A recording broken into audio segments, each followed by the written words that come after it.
Hello प्यारे बच्चों, आप सभी का अपना यूट्यूब चैनल YRS क्लास में बहुत बहुत स्वागत है। तो प्यारे बच्चों, हम पढ़ रहे हैं क्लास 10 रसायन विज्ञान का जो अध्याय आपका 2 है, अम्ल क्षार एवं लवण।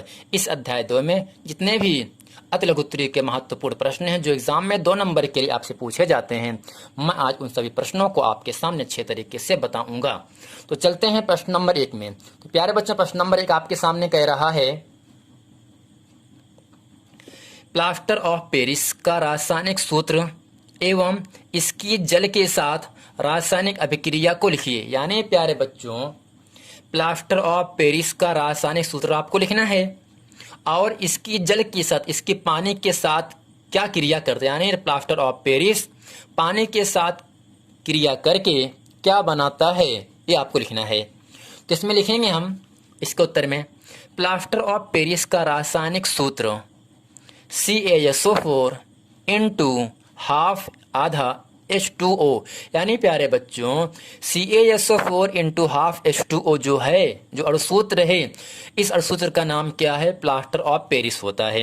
यदि आपसे कोई पूछे प्लास्टर ऑफ पेरिस का सूत्र क्या होगा, तो आपको बता देना है CaSO4 इंटू हाफ H2O होता है। रासायनिक नाम होगा प्यारे बच्चों कैल्शियम सल्फेट हेमी हाइड्रेट। यानी प्यारे बच्चों, प्लास्टर ऑफ पेरिस का रासायनिक नाम होता है कैल्शियम सल्फेट हेमीहाइड्रेट। ये जो प्रश्न है, प्रश्न नंबर 1, एग्जाम में कई बार प्रश्न पूछा है, इसलिए एग्जाम के दृष्टि से बहुत ही महत्वपूर्ण प्रश्न है। इसकी अभिक्रिया में लिखेंगे CaSO4 into half H2O plus 1/2 H2O। यानी प्लास्टर ऑफ पेरिस की क्रिया, ये क्या है? जल है, जल से कराया जा रहा। तो क्या बन रहा है प्यारे बच्चों, यहाँ से CaSO4 इंटू 2H2O। यानी प्यारे बच्चों, जब प्लास्टर ऑफ पेरिस की क्रिया जल से कराया जाता है, तब तीर के दाएं तरफ मान बचता है CaSO4 into 2H2O। CaSO4 into 2H2O को हम क्या कहते हैं? कैल्शियम सल्फेट डाइहाइड्रेट कहते हैं, जिसे हम जिप्सम के नाम से भी जानते हैं। यानी प्यारे बच्चों, जब प्लास्टर ऑफ पेरिस की क्रिया जल से कराया जाता है, तब कैल्शियम सल्फेट डाइहाइड्रेट बनता है, जिसे हम जिप्सम के नाम से जानते हैं। अब यह प्रश्न आपसे पूछ सकता है, जिप्सम का सूत्र क्या होता है? CaSO4 into 2H2O। ये जो अणुसूत्र है, यही जिप्सम का सूत्र होता है। तो प्यारे बच्चों, प्रश्न नंबर 2 आपके सामने कह रहा है,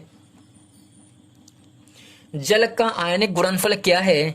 इसका 25 डिग्री सेंटीग्रेड पर मान लिखिए। तो इसमें लिखेंगे स्थिर ताप पर जल और जलीय विलयनों में। यानी प्यारे बच्चों, जो ताप रहे, जो गर्माहट रहे, जो हीटिंग पावर हो, वो क्या रहे? स्थिर रहे, उसको घटाएं बढ़ाएं ना हम। स्थिर ताप पर जल और जलीय विलयनों में, जल पानी जलीय विलयन का मतलब क्या होता है? जल जैसा विलयन। यानी स्थिर ताप पर जल और जलीय विलयनों में H+ और OH निगेटिव, यानी H+ आयनिक सांद्रता और OH- आयनिक सांद्रता, आयनों की मोलर सांद्रताओं का गुणनफल स्थिर होता है, जिसे जल का आयनिक गुणनफल कहते हैं।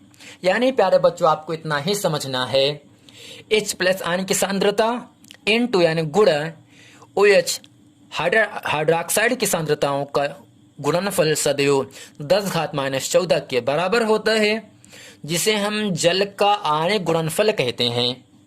अब ये समझना प्यारे बच्चों है, 25 डिग्री सेंटीग्रेड पर इसका मान 10⁻⁻14 होता है। यानी प्यारे बच्चों, जो जल का गुणनफल होता है, वह 25 डिग्री सेंटीग्रेड ताप पर उसका मान कितना होगा? 10⁻⁻14 होता है। यानी प्यारे बच्चों, आपको इतना ही समझना है, H+ आयन का मान और OH नेगेटिव आयन के मान के गुणनफल को हम, मान कितना होगा? 10⁻⁻14 होता है, और इस पूरे मान को हम क्या कहते हैं? जल का आयन गुणनफल कहते हैं। तो प्यारे बच्चों, उम्मीद करते हैं प्रश्न नंबर 2 आप अच्छे तरीके समझ गए हैं। प्रश्न नंबर 3 कह रहा है, आसुवित जल विद्युत का चालक क्यों नहीं होता, जबकि वर्षा जल विद्युत का चालक होता है? ये ऐसे भी कह सकता है प्रश्न आपको। यानी आसुवित जल विद्युत का चालक क्यों नहीं होता, जबकि वर्षा का जल, जो बरसात होती है, जबकि वर्षा का जल होता है। तो इसके उत्तर में लिखेंगे प्यारे बच्चों, आसुवित जल विद्युत का चालक नहीं होता है, जबकि वर्षा का जल होता है, यानी प्यारे बच्चों जो आश्रित जल होता है वह विद्युत का चालक नहीं होता, यानी उस जल में, आश्रित जल में करंट को प्रवाहित नहीं कर सकते। जबकि जो वर्षा का जल होता है उसमें हम करंट को प्रवाहित कर सकते हैं। अब क्यों कर सकते हैं ये समझिए, क्योंकि आश्रित जल में H+ आयन अलग नहीं होते हैं, जबकि वर्षा के जल में H+ आयन आसानी से अलग हो जाते हैं। ये H+ आयन ही विद्युत का चालन करते हैं। यानी प्यारे बच्चों जो आश्रित जल होता है विद्युत का चालक नहीं है, जबकि जो वर्षा का जल होगा वो क्या होगा, विद्युत का चालक होता है। क्यों होता है, क्योंकि आश्रित जल में H+ आयन उपस्थित नहीं होता है, जबकि वर्षा के जल में H+ आयन का मान क्या होगा, आसानी से अलग हो जाता है। जब अलग हो जाता है तो ये क्या करता है, विद्युत का चालक हो जाता है। यदि अलग नहीं होता है तो विद्युत का चालक नहीं होता है ना।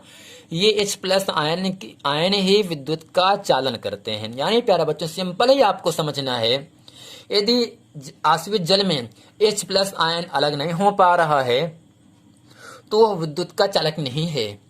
अगर H+ आयन अलग हो जा रहा है तो उसमें वो क्या होगा, आपका वर्षा का जल होगा, और वर्षा का जल क्या होता है, उसमें विद्युत का क्या होगा, चालक होता है। तो प्यारे बच्चों प्रश्न नंबर 3 आप समझ गए हैं। चलते हैं आपको लेकर प्रश्न नंबर 4 में। प्रश्न नंबर 4 आपसे कह रहा है, ताजे दूध का pH मान 6 होता है, दही बन जाने पर इसके pH मान में क्या परिवर्तन होगा। बहुत ही अच्छा प्रश्न है। यानी ताजे दूध का जो pH मान होगा 6 होता है, दही बन जाने पर, किससे, उस ताजे दूध से दही बन जाने पर इसके pH मान में क्या परिवर्तन होगा, क्या बदलाव होगा। अपना उत्तर समझाइए। तो इसके उत्तर में लिखेंगे, ताजे दूध का pH मान 6 होता है, परंतु दही बन जाने पर इसके pH मान में कमी होगी। यानी प्यारे बच्चों जब दही बनता तो उसका pH मान क्या होगा, कम होगा, है ना। यानी परंतु दही बन जाने पर इसके pH मान में कमी होगी तथा इसकी अम्लीय यानी खट्टापन तथा इसकी अम्लीय प्रकृति बढ़ जाएगी। इसकी जांच हम इस तथ्य से कर सकते हैं कि ताजा दूध मीठा होता है परंतु दही खट्टा होता है। यानी प्यारे बच्चों सिंपल तरीके से आपको समझना है, जो ताजा दूध होता है उसका pH मान 6 होता है, परंतु वही ताज़ा दूध जब दही बन जाता है तो उसका pH मान क्या होगा, कम हो जाता है। जब pH मान कम होगा प्यारे बच्चों तो उसमें खट्टेपन की प्रकृति बढ़ जाती है, यानी इसकी अम्लीय प्रकृति बढ़ जाती है। इसकी जांच हम इस बात से पता कर सकते हैं कि ताज़ा दूध मीठा होता है परंतु दही क्या होगा, खट्टा होता है। दही खट्टा क्यों होता है, क्योंकि इसका pH मान कमी होगी और इसकी अम्लीय प्रकृति बढ़ जाती है, इसीलिए क्या होगा, दही आपका खट्टा हो जाता है। तो प्यारे बच्चों उम्मीद करते हैं ये पूरा प्रश्न आपको बहुत अच्छे तरीके से समझ में आ गया होगा। यदि ये वीडियो आपको समझ में आ जाए तो वीडियो को लाइक करें, कमेंट करें और शेयर करना ना भूलें। मिलते हैं प्यारे बच्चों अगले वीडियो।